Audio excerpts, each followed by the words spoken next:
નવસારી જિલ્લામાં માનવતા દર્શાવતું એક સરાહનીય કાર્ય સામે આવ્યું છે। ચીખલી પોલીસે એક માનસિક રીતે અસ્થિર યુવાનને તેના પરિવાર સાથે સુખદ મિલાપ કરાવ્યો હતો। મળતી માહિતી અનુસાર આ યુવાન ઉત્તર પ્રદેશનો રહેવાસી છે અને આશરે 1 વર્ષ પહેલા રોજગાર માટે દુબઈ ગયો હતો। ત્યાં તેની માનસિક સ્થિતિ બગડતા દુબઈ સરકાર દ્વારા તેને ડિપોર્ટ કરવામાં આવ્યો હતો। ત્યારબાદ યુવાન મુંબઈ પહોંચી ગયો હતો।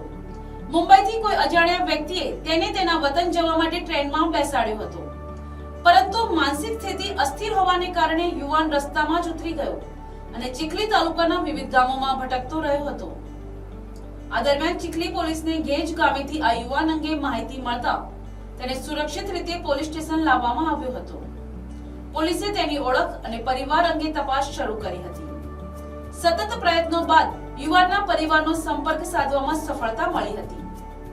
અંતે ચીખલી પોલીસે આ યુવાનનું તેના પરિવાર સાથે સુખદ મિલન કરાવ્યું હતું। પોતાના સભ્યને પરત મળતા પરિવારમાં ખુશીનો માહોલ છવાઈ ગયો હતો અને પરિવારજનો દ્વારા પોલીસનો હૃદયપૂર્વક આભાર વ્યક્ત કરવામાં આવ્યો હતો। આ સમગ્ર ઘટનાએ ચીખલી પોલીસની માનવતાભરી કામગીરીને ઉજાગર કરી છે। ये दुबई गया काम के लिए।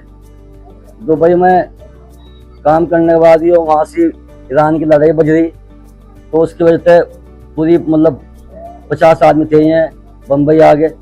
तो बम्बई में हमने कंप्लेंट करवा की थी, तो किसी तरह इस चिखली चौकी के स्टाफ ने ढूंढ के इसे हमें बरामद करा। इनका बहुत बड़ा धन्यवाद। Bureau report NTC news Navsari.